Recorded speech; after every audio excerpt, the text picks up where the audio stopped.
ඇමරිකාව කියලා කියන්නේ සල්ලි බලෙන් ගොඩ ගිය රටක්. රුසියාව කියලා කියන්නේ ආයුධ බලෙන් ගොඩ ගිය රටක්. චීනය කියලා කියන්නේ තාක්ෂණයේ බලෙන් ගොඩ ගිය රටක්.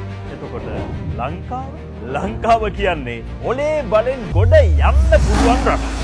ලෝක ඉස්සෙල්ලාම නැව හැදුවේ කොහෙද? ඉස්සෙල්ලාම ස්නයිපර් තුවක්කුව හැදුවේ කොහෙද? ලෝක ඉස්සෙල්ලාම වෙඩි බෙහෙත් හැදුවේ කවුද? වාහනේ හැදුවේ කවුද? ලෝක ඉස්සෙල්ලාම බැංකු ක්‍රමේ හැදුවේ කවුද? ලංකාවේ. ඇයි ඒ? සහජ බුද්ධිය වැඩිම මිනිස්සු. එච්චර දුරට යන්න ඕනෙත් නෑ. ලංකාවේ විශ්වවිද්‍යාලවල විද්‍යාර්ථීන් අවුරුදු ගණන් පර්යේෂණ කරමින් සෑහෙන්න දේවල් හොයාගන්න.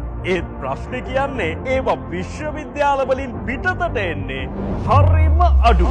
ඇයි ඒ වගේ විශ්වවිද්‍යාලවලින් පිටතට ආපු සමහර නිෂ්පාදන එවනකොට සුපිරියටම වැඩ කරනවා. කොළඹ විශ්වවිද්‍යාලයේ පර්යේෂණ කණ්ඩායමක් හඳුන්වා දුන් නිෂ්පාදන 3ක් සඳහා 90%කට වඩා වැඩි පාරිභෝගික විශ්වාසය දිනා ගැනීමට හැකි වී තිබෙන බව කැලණිය විශ්වවිද්‍යාලය තහවුරු කර තිබෙනවා. කොළඹ සරසවියෙන් හදපු වේදනානාශකයට කැලණියෙන් සහතිකයක් කියලා සඳහන් කරනවා. ඒදී 90%කට වඩා විශ්වාසයක් ඒ කෙරෙහි තියෙනවා කියලා කැලණිය විශ්වවිද්‍යාලයේ පර්යේෂණ කණ්ඩායමට හොයාගන්න පුළුවන් වුණා කියලායි කියන්නේ. මතකද එලිකාව වෙනුවෙන් කොළඹ විශ්වවිද්‍යාලයෙන් ගෙනාපු විසඳුම?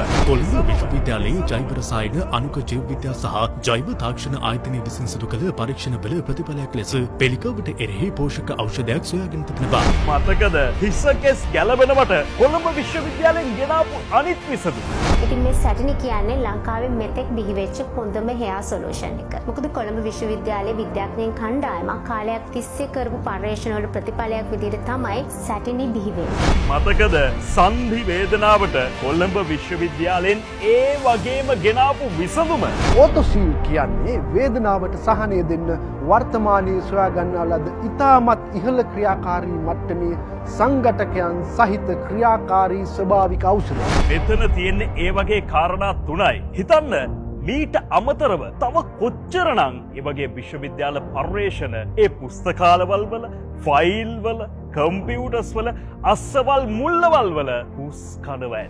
මේ පර්යේෂණ සහ සංවර්ධන බලගන්වන්නේ නිෂ්පාදන ආර්ථිකයකට අවශ්‍ය අගය එකතු කළ භාණ්ඩ හා සේවා නිපදවන්න. ඒ නිපදවීම පර්යේෂකයන්ට විතරක් කරන්න පුළුවන් වැඩක් නෙවෙයි. ඉතින් මේ රටේ ඉන්න මොලකාරයෝගෙන් වැඩක් අරගන්න මොලයක් ලොකු කුඩුවල ඉන්න උදවියට ඒ විදිහටම ලැබුණු දවසට අපේ රට ඇත්තටම මොලෙන් ගොඩ කිය රටක් වෙනවා නිසකයි කියලා ඔය අයගේ මොලේට යන්නත් එක්ක share this 100 seconds.